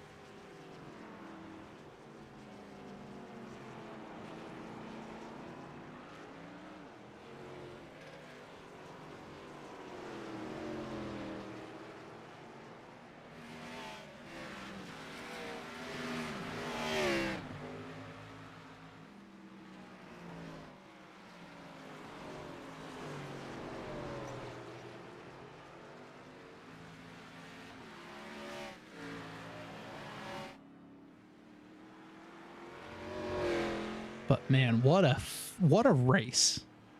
Absolutely. I mean, this is so technically challenging for this many laps. This is insane.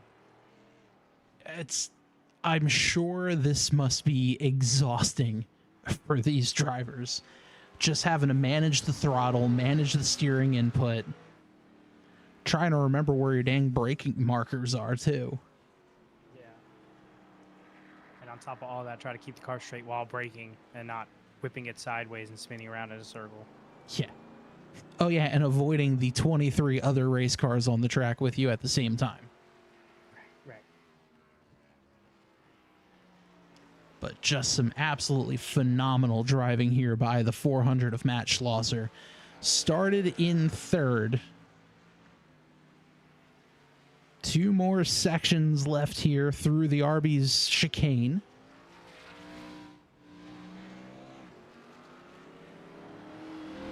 Them and their air quote cheesesteaks.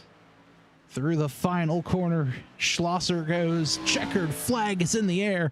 Matt Schlosser is going to win at Naval Base Coronado. A well-deserved victory. Schlosser gets the win. Boislard comes home in second. We've got a ways to go here for our third place finisher, Ryan Shelton.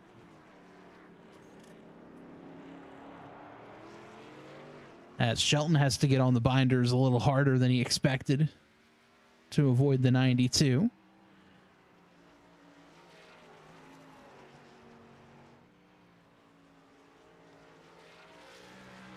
Hedgecock does get the position over Tyler Cad as well.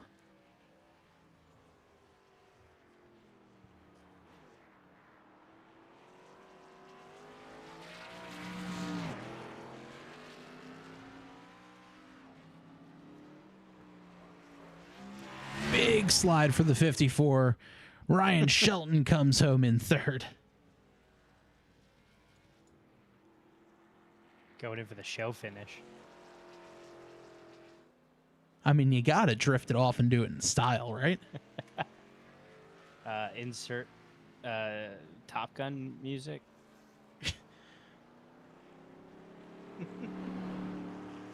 Hey, Google, play Danger Zone. Philip Scott comes home P4. And Justin Melillo is going to wrap out our top 5 eventually.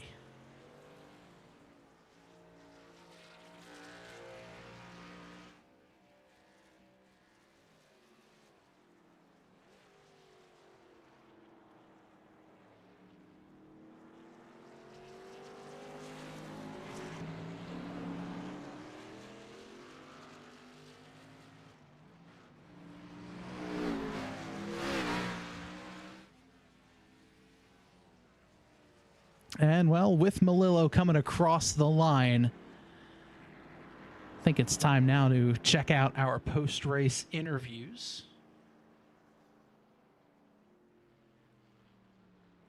And Joe, I believe you've caught up with our third place finisher, driver of the number 54 machine, Ryan Shelton. Hey Ryan, congratulations on the podium finish. Uh, we saw you were one of the first to pit uh, early on around lap 13, and then again in lap 23. We were wondering what happened up here in the booth that you ended up pitting again for a third time. So the first time I pit, I was following behind Philip, and I knew he was a lot quicker than me, and I hadn't done any practice, basically whatsoever. So I knew that our tires were falling off a lot. So I was going to try two stopping, and then I realized as soon as I stopped and came back out that two stopping wasn't going to work. Um, and then the second stop was me just trying to get new tires for a fast lap because I had a space to do it because I was kind of bored. Gotcha. That makes much more sense. We were trying to figure out what the plan was. So we were like, could he do it in two? Could he? Yeah, yeah. I mean, I've always been told if you follow the leader, you follow the leader. So, if I was just gonna follow Scott, Philip, he was just gonna pit like at the same time that I was gonna pit, because you always pit, especially if you know there's not gonna be a yellow on these road courses. You pit as soon as your fuel window opens, um, and I knew that was gonna happen, so I just tried to do something different, and it didn't work out. So, I but it mean, worked out better than I thought. I was gonna say you did end up in front of Scott. Yeah, had I known that he was gonna get a speeding penalty, I would have just gone my normal, and I would have been fine. But didn't work out. So if we know Absolutely. the Well, future, it'd be a lot better. yeah, of course. Talking about the track, we were watching all night. This is not exactly a smooth surface. How was the handling for 35 laps with this car? My arms hurt. Um, no, I mean, it got really tight after about 3 or 4 laps. Um, and it's probably just because of my driving style or whatever, but it just got to a point where it was just so hard to like even push the tires because as soon as they get any sort of heat in them, they start to lose seconds a lap.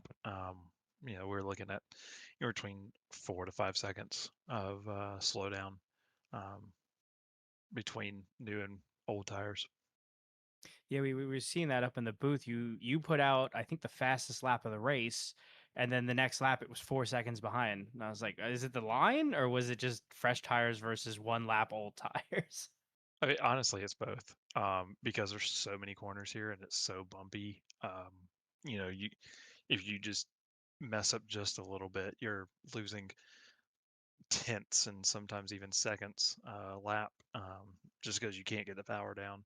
Like especially the really fast chicane coming towards the end of the race or end of the track.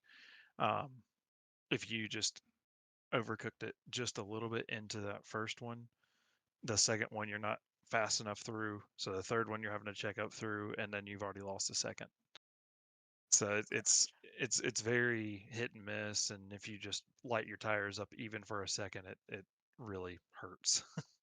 Yeah, we noticed that up here.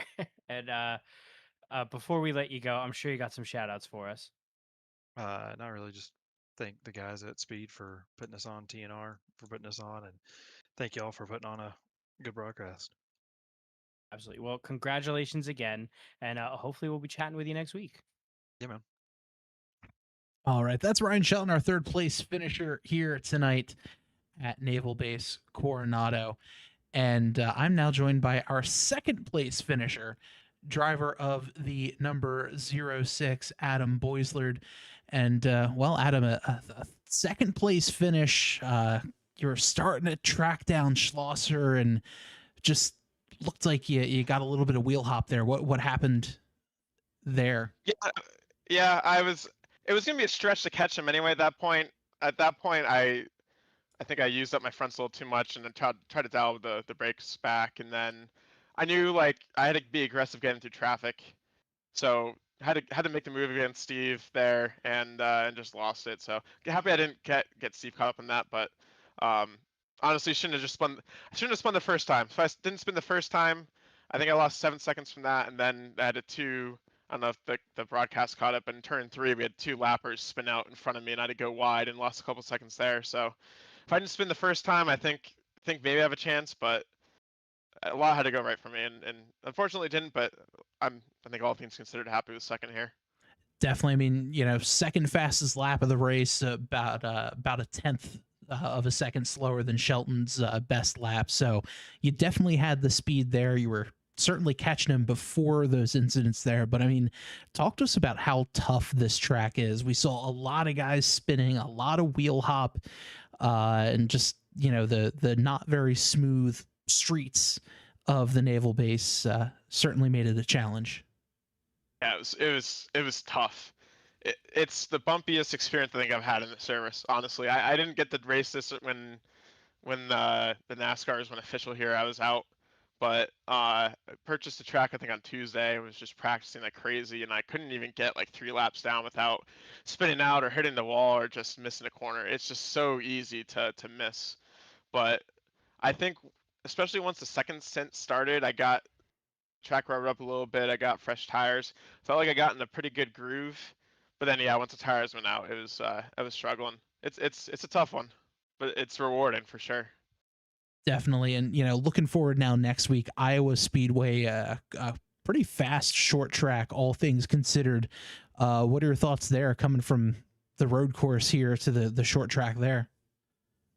It's going to be interesting, I think. I'm not sure how it's going to play out as far as cautions and green flag runs. I know short tracks have I think, tendency to go caution after caution, but Iowa, from my experience, has been actually pretty clean. At least I usually run trucks and officials, so we'll see how it goes. I feel pretty good about it if we can get long runs going, but I feel like I've noticed the first few races here, my short run pace isn't too hot, so I think I need to rely on everyone staying clean and getting a run. Fair enough. Well, Adam, before I let you go, I'm sure you have some shout outs, so let's hear them. Yeah, congrats to Matt on the win, and congrats to Ryan for the third place. It was a crazy one out there, but shout out you guys in the booth. Shout out everyone who organizes this thing, and give a little shout out to Logitech here. I bought the new RS, or not, I bought new for me RS pedals here with the load cell. Don't think I would have gotten second place without them. So kudos to Logitech for putting up some good products. Awesome. Well, Adam, congrats on the P2 finish, and hopefully we'll be chatting with you next week. Thanks, Bob. Take care. All right, that's Adam Boislard, our second place finisher here at Coronado. And Joe, I believe you've made your way down to victory lane to chat with our winner tonight, Matt Schlosser. Hey, Matt, congratulations on the huge win here at Naval Base Coronado. How are you feeling after this grueling track? Yeah, I'm a little worn out. That was a lot of hard work, but that was really fun. And yeah, I was able to survive it and make the least number of mistakes. I'm not sure, but hang on and get the win there. Absolutely. Well, speaking of mistakes, this track seems like an absolute nightmare to race. It doesn't look like there were any parts that looked redeeming from up here. How tough is it out there for you to kind of hit your marks? Yeah, it's I would give it 10 out of 10 difficulty. I mean, it's so unforgiving with the bumpy braking zones and blind corners and walls that jut out and low grip and changing pavement types and changing width, and it's just really hard to get in a rhythm. Like there are some tracks, like an oval track where you get in a rhythm and you're just kind of like automatically hitting your lap time, and then track like this, maybe you get a couple, but you make one little mistake and you just kind of have to relearn it again, and it's pretty hard. And then you got to deal with traffic and racing other guys, and it's easy to screw up. So it's definitely a difficult one. Absolutely. And for a while there, you were trading first and second place. And then about a dozen or so laps left, you kind of pulled ahead. What happened there that you ended up kind of just pulling so far of a lead? So I think a couple of the guys that were faster than me, Philip, I'm not 100% sure, but he might have got a penalty or something. And then Ryan was on a different strategy that I think he was saying it maybe didn't quite work out for him. So they fell back a little bit, and then Adam was closing in on me, but he just kind of got in some lap cars and stuff, I think, and I was doing some pretty inconsistent laps, like varying between 2 seconds back and forth, and then I finally kind of started putting down some better laps, and it helped me stabilize the lead. But I think Adam might have been there and could have passed me if he got through traffic a little better and had some better luck with his own. He said he made a couple of mistakes, but yeah, I think I just was fortunate to kind of survive and pull away a little bit after kind of cutting out my own errors there. Absolutely. And before we let you go, I'm sure you got some shout outs for us. Yeah, just want to say thanks to the guys who run the league. It's really been really fun this season. Shout out to everyone who raced tonight. Thank you to you guys for broadcasting. I think that's it. Awesome. Well, congratulations again. And hopefully we'll be chatting with you next week. Yeah, I hope so. Thank you. That's Matt Schlosser, our winner here tonight of AEW's Battle at the Base. Let's get a check now at the final results for tonight's run. Matt Schlosser gets the win over Adam Boislard and Ryan Shelton. Philip Scott, after that speeding penalty, comes home in fourth with Justin Malillo in fifth. Mitchell Adams finishes in sixth, last car on the lead lap, with Brennan Bookwald in seventh. Bryce Hedgecock does edge out Tyler Cadd in ninth, with Quentin Sylvia in 10th. Steve Bivacqua in 11th. Tim Branson comes home 12th. William Ratcliffe in 13th. Scott Leonard 14th. Adam Stewart 15th. Stan Hausman comes home 16th. Manatzi Major in 17th. And Jeff Dillon in 18th. In 19th is Martin Plute with Ethan Amberg in 20th. Jamar Dumas finishes 21st. 22nd goes to Corey Hutchinson with Mark McFadden 23rd. And Ace House rounding out our 24 car field for this evening. Well, Joe, that was a wild race. A ton of fun. And Iowa is going to be a lot of fun next week as well. Absolutely. I can't wait. This is such a fun race. Definitely looking forward to next week at Iowa. You can check us out right here, Tabletop Trio Podcast Network on YouTube next Monday evening, right at 8:30 Eastern. So until next time, I am Bob. I'm Joe. And this has been the AEW's Battle at the Base at Naval Base Coronado. Thanks for watching.